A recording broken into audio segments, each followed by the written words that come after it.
तो कहानी शुरू होती है और हम दो वैश्याओं को देखते हैं जो कि आपस में गंदी गंदी बातें कर रही थी। तभी वहाँ पर उनका दलाल आता है और वो उन्हें मारने ही वाला होता है कि तभी वहाँ पर अली आ जाता है जो कि एक बहुत ही बड़ा गधा था। वो उसको कहता है कि इन लड़कियों को छोड़ दे नहीं तो खूब पिटेगा। इस पर दलाल कहता है कि भोसड़ी के भाग जा यहाँ से नहीं तो तेरी गांड मार लूंगा। तभी हम देखते हैं कि वहाँ पर दलाल के लौंडे भी पहुंच जाते हैं और अली पर गन चलाने लगते हैं। अली भी अपने कच्छे से बंदूकें निकालता है और उन सभी के ऊपर चलाने लगता है। वहीं हम एक अंधे और बहरे बच्चे को देखते हैं जो खेलता हुआ उन लोगों की तरफ आने लगता है। उधर गुंडे अली पर बंदूकें चला रहे थे और अली मस्त डांस करता हुआ उनसे बच जाता है और उस बच्चे को भी बचा लेता है। इसके बाद अली वहीं पर पड़ी एक बंदूक उठाता है और उन सभी गुंडों को मार डालता है। फिर वो पीछे मुड़ता है और देखता है कि उसको टपकाने के लिए वहाँ पर और भी गुंडे खड़े हुए हैं। अली उन पर गोलियां चलाने लगता है लेकिन अब उसकी बंदूक खाली हो चुकी थी। इसके बाद वो चूतियों वाली हरकतें करना शुरू कर देता है जिस पर वहाँ खड़े गुंडे उस पर हंसने लगते हैं। इसके बाद वो सभी अली पर गोलियां चलाने लगते हैं लेकिन एक भी गोली उसे नहीं लगती और कुछ गोलियों को तो वो अपने हाथ से ही रोक लेता है। अब ये देखकर वो गुंडे वहाँ से भाग जाते हैं और फिर अली भी वहाँ से चला जाता है और जाते जाते वहाँ पर अपनी छाप छोड़कर जाता है। तभी हम देखते हैं कि एली की दादी उसे उठाने आती है जिस वजह से उसका ये शानदार सपना टूट जाता है। इसके बाद वो तैयार होकर अपने स्कूल में जाता है जहाँ पर वो छोटे बच्चों को गुंडे बनने की ट्रेनिंग देता है। तभी वहाँ पर एक आदमी आता है और कहता है कि सरकार ने हमें पैसे देना बंद कर दिया है और मुझे अफसोस है कि हमें ये सेंटर बंद करना होगा। अब ये सुनकर एली बहुत दुखी हो जाता है और बच्चों के पास जाकर कहता है कि तुम चिंता मत करो, मैं इस सेंटर को कभी भी बंद नहीं होने दूंगा। इसके बाद दूसरी तरफ हम इंग्लैंड के प्राइम मिनिस्टर और डेप्यूटी प्राइम मिनिस्टर बब्बन भोसड़ी वाले को देखते हैं। बब्बन बताता है कि हम चूची नगर में 23 पॉइंट से पीछे चल रहे हैं। साथ ही वो ये भी बताता है कि चूची नगर के लोग हमें बिल्कुल भी पसंद नहीं करते। इस पर पीएम कहते हैं कि हमें एक ऐसे नौजवान लड़के को ढूंढना पड़ेगा जो चूची नगर का लोकल बंदा हो और उसे वहाँ के लोग पसंद करते हों, क्योंकि उसी की मदद से ही हम चूची नगर का चुनाव जीत सकते हैं। इसके बाद हम एली को देखते हैं जो कि अपने ट्रेनिंग सेंटर को बचाने के लिए भूख हड़ताल कर रहा है। वो अपने दोनों हाथों को रेलिंग से बांध लेता है ताकि वो कुछ खा ना सके। तभी वहाँ पर एक न्यूज रिपोर्टर उससे पूछता है कि आप ये भूख हड़ताल क्यों कर रहे हो, जिस पर एली उनको कहता है कि इंसाफ पाने के लिए मैं अपनी जान भी दे दूंगा। इसके बाद वो न्यूज रिपोर्टर उसके सामने ही KFC का चिकन खाने लगता है जिसको देखकर एली के मुंह से पानी टपकने लगता है। अब उससे और रहा नहीं जाता तो वो एक पीस खा लेता है। अब उस रिपोर्टर का काम पूरा हो चुका था और वो वहाँ से चला जाता है। तभी वहाँ पर उसके दुश्मन गुंडों की गैंग आ जाती है जो उसकी पैंट उतार कर वहाँ से भाग जाते हैं। इसके बाद वहाँ पर एक बस आकर रुकती है और सभी लोग उसे नंगा देखकर चौंक जाते हैं। अली अपने पप्पू से कहता है कि छोटे जल्दी से बड़ा हो जा, नहीं तो सबके सामने बेइज्जती हो जाएगी। तभी वहाँ पर एक लड़की आती है जो उसका छोटा पप्पू देखकर हंसते हुए वहाँ से चली जाती है। इसके बाद सामने से स्कूल के कुछ बच्चे आ रहे होते हैं जो उसके हथियार को देखकर डर जाते हैं। फिर उन बच्चों की टीचर उसके पास आती है और एक स्केल से उसके पप्पू पर वार करती है। इसके बाद वहाँ पर एक अंधा बूढ़ा आता है जो उस रेलिंग को साफ कर रहा था। फिर वो एली के पास आता है और उसके पप्पू को भी साफ करने लगता है। वहीं पर हम बब्बन भोसड़ी वाले को देखते हैं जो कि अपनी ऑफिस की खिड़की से एली को ये सब बकचोदियां करते हुए देख रहा होता है। फिर वो अपने चेले से कहता है कि जाओ और उस गधे को मेरे पास लेकर आओ। फिर जब एली उसके ऑफिस आता है तो उसके सामने बब्बन की एक बहुत ही हॉट और सेक्सी असिस्टेंट फुलवारी खड़ी होती है। अली उसको देखकर कहता है कि मैं तुम्हारे संतरे दबाना चाहता हूँ, बिल्कुल वैसे ही जैसे तुम चाहो। तभी बब्बन भोसड़ी वाला उसके पास आता है और कहता है कि मैं यूके का डेप्यूटी प्राइम मिनिस्टर हूँ। वो एली से पूछता है कि क्या तुम कोई जॉब करते हो, जिस पर एली कहता है कि नहीं, मैं अभी बेरोजगार हूँ। इसके बाद वो उससे पूछता है कि क्या तुम मेंबर ऑफ पार्लियामेंट बनना चाहोगे। इस पर एली उसे मना करता है और कहता है कि वो सभी चूतिए होते हैं। फिर बब्बन उससे पूछता है कि कुछ ऐसा है जो तुम बदलना चाहते हो। एली कहता है कि मुझे मेरे बच्चों का सेंटर बचाना है। बब्बन कहता है कि तो ठीक है, मेंबर ऑफ पार्लियामेंट बनकर तुम अपना सेंटर बचा सकते हो। अभी सुनकर एली खुश हो जाता है और नाचता हुआ वहां से चला जाता है। इसके बाद फुलवारी बब्बन से कहती है कि मैंने इसके जैसा चूतिया आज तक नहीं देखा। अगर हमने इसको खड़ा कर दिया तो हम चुनाव वैसे ही हार जाएंगे, जिसके चलते पीएम को भी अपनी कुर्सी छोड़नी पड़ेगी। इस पर बब्बन भोसड़ी वाला कहता है कि यही तो मैं चाहता हूँ कि पीएम अपनी कुर्सी छोड़ दे, जिसके बाद मैं पीएम बनकर उसकी कुर्सी पर बैठूंगा। इसलिए तुम जाओ और उस गधे से प्रचार करना शुरू करवाओ। इसके बाद हम एली को देखते हैं जो कि लोगों के घर में वोट मांगने जाता है। वो एक बूढ़े के पास जाता है और उसे कहता है कि क्या आप मुझे अपना कीमती वोट देंगे। बूढ़ा कहता है कि नहीं। फिर एली अपने दोस्त से कहता है कि तुम इसके लेटर बॉक्स में टट्टी डाल दो।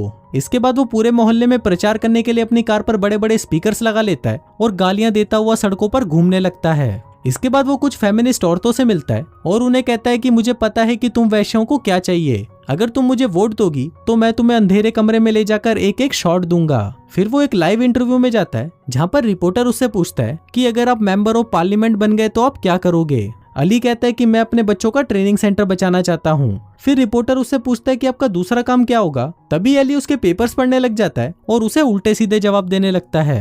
रिपोर्टर कहता है कि आप मेरा पेपर क्यों पढ़ रहे हो। अली कहता है कि नहीं, ये चीजें तो मैंने सोची थी और तुमने मुझसे चोरी की है। रिपोर्टर उसे कहता है कि एक बात बताऊं, तुम एक नंबर के चूतिए हो। अभी सुनकर अली को गुस्सा आ जाता है और वो रिपोर्टर से कहता है कि सुन भोसड़ी के, मुझे पता है कि तूने एक घोड़े की इज्जत लूटी थी। अभी सुनकर वो लोग जो उसे टीवी में देख रहे थे वो सभी चौंक जाते हैं। इस पर रिपोर्टर कहता है कि मैंने ऐसा कुछ नहीं किया और वो रोते हुए वहां से चला जाता है। फिर अगले दिन हम देखते हैं कि आज पार्लियामेंट के नए सदस्य को चुना जाना है। यहाँ पर अली 6 वोटों से जीत जाता है और विधानसभा का नया मेंबर बन जाता है। अभी यहाँ पर अली जब उस न्यूज रिपोर्टर की बेइज्जती कर रहा था तो लोगों को उसका बेधड़क बोलना बहुत पसंद आया और लोगों ने उसे भर भर कर वोट दिए और इस वजह से वो जीत गया। फिर अगले दिन वो विधानसभा में जाता है और वहां पर आते ही अपनी बकचोदियां करना शुरू कर देता है। वहीं स्पीकर जब उसकी पार्टी की बेइज्जती कर रहा था तो अली उसे चुप कराते हुए कहता है कि शांत हो जा साले आतंकवादी। इसके बाद वो सभी से कहने लगता है कि साले चूतियों, अपने आप को देखो, तुम लोग यहाँ पर बैठकर बस एक दूसरे को गाली देते रहते हो, तुम लोगों को तो एक दूसरे की रिस्पेक्ट करनी चाहिए।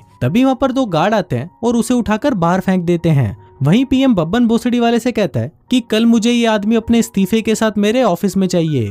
फिर अगली सुबह अली जब पीएम के ऑफिस पहुंचता है तो वहां पर पीएम उसे आज का अखबार दिखाता है जहां पर उसके पार्लियामेंट में बेधड़क बोलने की काफी तारीफ की गई थी। अब पीएम की पार्टी को उसकी पॉपुलैरिटी से फायदा हो रहा था तो वो अली को कैबिनेट मंत्री बना देता है। फिर अली उसे कहता है कि अब तो मैं कैबिनेट मंत्री बन चुका हूँ तो प्लीज मुझे न्यूक्लियर बटन दिखाओ ना अंकल। पीएम कहता है कि ठीक है, पर ये बात किसी को बताना मत। और फिर वो उसे वो लाल बटन दिखाता है जिसको दबाने से पूरी दुनिया तबाह हो जाएगी। अली कहता है कि चलो अंकल, एक छोटे मोटे देश को उड़ा देते हैं, जिस पर पीएम ऐसा करने से मना कर देता है। इसके बाद वो उसे कहता है कि कल तुम्हारी पहली कैबिनेट मीटिंग है जहां पर हम देश के शरणार्थियों के बारे में बात करेंगे। फिर अगले दिन सभी मीटिंग करते हैं जहां पर पीएम सभी मंत्रियों से पूछता है कि हम शरण मांगने वाले लोगों के लिए क्या कर रहे हैं। एक मंत्री कहता है कि सर, हम सभी की मदद तो नहीं कर सकेंगे क्योंकि इससे हमारी अर्थव्यवस्था खराब हो जाएगी। तभी अली सबसे पूछता है कि ऐसी कौन सी चीज है जिसकी हमारे देश को जरूरत है। इस पर कोई कहता है अस्पताल, कोई कहता है लाइब्रेरी। अली कहता है कि नहीं, हमारे देश में हॉट लड़कियों की जरूरत है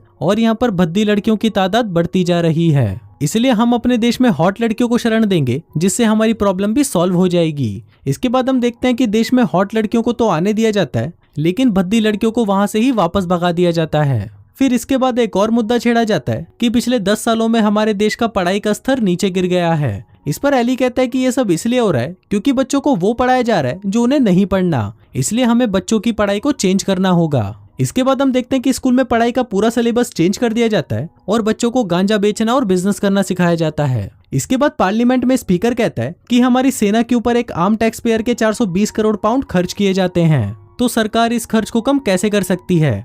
अली कहता है कि पूरी सेना को डाइटिंग पर डाल दो जिससे हमारा खर्चा कम हो जाएगा। अभी सबके बाद वो दोनों महारानी से मिलने जाते हैं जहाँ पर अली महारानी के हाथ चूमना शुरू करता है और चूमता ही जाता है। फिर महारानी उसे कहती है कि क्या तुम मुझे डांस करके दिखाओगे, तो इस पर अली उन्हें अपने बंदरों वाला डांस दिखाता है। लेकिन इसी दौरान उसका पैर फिसल जाता है और वो सीधा महारानी के ऊपर गिरकर उसके कपड़े फाड़ देता है। तभी वो महारानी की हूत को देखता है और कहता है कि इस उम्र में भी वैक्सिंग करा रखी है, क्या बात है। इसके बाद हम देखते हैं कि अली अपने कारनामों के चलते काफी फेमस होता जा रहा था, जिस वजह से शहर के सभी लोग उसे पसंद करने लगे थे। इसके बाद एक न्यूज से हमें पता चलता है कि अफ्रीका के अंदर जंग शुरू होने वाली है। फिर रात को पीएम के घर पर एक पार्टी रखी जाती है जहाँ पर अली अपनी गर्लफ्रेंड को छिनाल वाले कपड़े पहना कर लाता है। वहीं पार्टी के अंदर हम फुलवारी को देखते हैं जिसके पास अली आता है। वो एक डिश को उठाता है जो लड़कियों की हूत जैसी लग रही थी। अली उसको उठाकर फुलवारी के सामने ही चाटने लग जाता है और फुलवारी उसे घूर घूर कर देख रही होती है। तभी उसकी गर्लफ्रेंड उसे ये सब हरकतें करते हुए देख लेती है और पीएम के रूम में जाकर रोने लगती है। तभी अली उसके पास आता है और उसे मनाने लगता है, जिसके बाद वो दोनों पीएम के रूम में ही धुआंधार गचागच करते हैं। लेकिन उन दोनों का ये कारनामा उस रूम में लगे कैमरे में रिकॉर्ड हो रहा था। इसके बाद पीएम अफ्रीका के नेता को अपने साथ बात करने के लिए अकेले में लेके जाते हैं। तभी ऊपर से गचागच की आवाजें आने लगती हैं जो कि अली अपनी गर्लफ्रेंड को बजाते हुए निकाल रहा था। लेकिन वहां पर सभी लोगों को लग रहा था कि पीएम और अफ्रीका के नेता ही आपस में लगे हुए हैं। फिर जब वो लोग बातचीत करके अंदर आते हैं तो सभी लोग उनको घूरने लग जाते हैं। इसके बाद सभी देशों के पीएम की मीटिंग बुलाई जाती है जहां पर सभी एक दूसरे से लड़ने झगड़ने लगते हैं। फिर यहाँ पर पीएम अली से कहता है कि अब इस मामले को तुम ही सुलझा सकते हो। जिसके बाद अली किचन में जाता है और चाय में बहुत सारा गांजा मिला देता है। फिर जब वो सभी पीएम उस चाय को पीते हैं तो वो नशे में धुत हो जाते हैं और शांत बैठ जाते हैं। इसके बाद जो अफ्रीकन देश आपस में लड़ने वाले थे वो भी एक दूसरे से हाथ मिला लेते हैं। इसके बाद जब वो दोनों वहां से वापस राष्ट्रपति भवन पहुंचते हैं तो वो देखते हैं कि वहां पर न्यूज रिपोर्टर्स की भीड़ लगी होती है। फिर एक रिपोर्टर एली से पूछता है कि क्या ये बात सच है कि आपने दुनिया के सभी पीएम्स को गांजा दिया था। अभी सुनकर एली शॉक्ड हो जाता है। तभी एक रिपोर्टर कहता है कि आज सुबह ही एक अनजान आदमी ने मेरे पास एक बैग भेजा है और ये वही बैग है जिसमें गांजा था और इस बैग के ऊपर अली का नाम भी लिखा था। वहीं बब्बन भोसड़ी वाला उसे कहता है कि अब तुम्हारा सेंटर नहीं बचने वाला और जाने से पहले अपना सामान पैक कर लेना। इसके बाद एली अपना सामान लेकर वहां से जाने लगता है और विधानसभा के सभी मेंबर्स गर्दन झुकाकर उसका सम्मान करते हैं। अब ऐसे ही कुछ दिन बीत जाते हैं और एली भी अपने शहर वापस आकर अपनी मायूसी भरी जिंदगी जीने लगता है। फिर एक दिन फुलवारी उसके घर पर आती है और एली उससे पूछता है कि तुम यहाँ पर क्या करने आई हो। तभी वो टीवी चालू करती है और एक न्यूज से सभी को पता चलता है कि पीएम की एक वीडियो वायरल हो गई है जहाँ पर वो एक छिनाल के साथ घचाघच कर रहे हैं, जिसके चलते उन्होंने अपने पद से इस्तीफा दे दिया है। और वहीं डेप्यूटी प्राइम मिनिस्टर यानी बब्बन भोसड़ी वाले ने पीएम की कुर्सी को संभाल लिया है। अब ये देखकर हमें पता चलता है कि ये सभी कांड बब्बन भोसड़ी वाले ने ही मचाया है। इस पर अली कहता है कि ये वीडियो तो उनकी नहीं है और ये लड़की मेरी गर्लफ्रेंड है। इस पर फुलवारी कहती है कि मुझे पता है, इसीलिए बब्बन ने ही मुझे यहाँ पर तुम्हारी सेवा करने के लिए भेजा है। जिसके बाद वो उसके सामने अपने कपड़े उतारने लगती है, लेकिन एली उसे गचागच करने से मना कर देता है और वहां से भाग जाता है।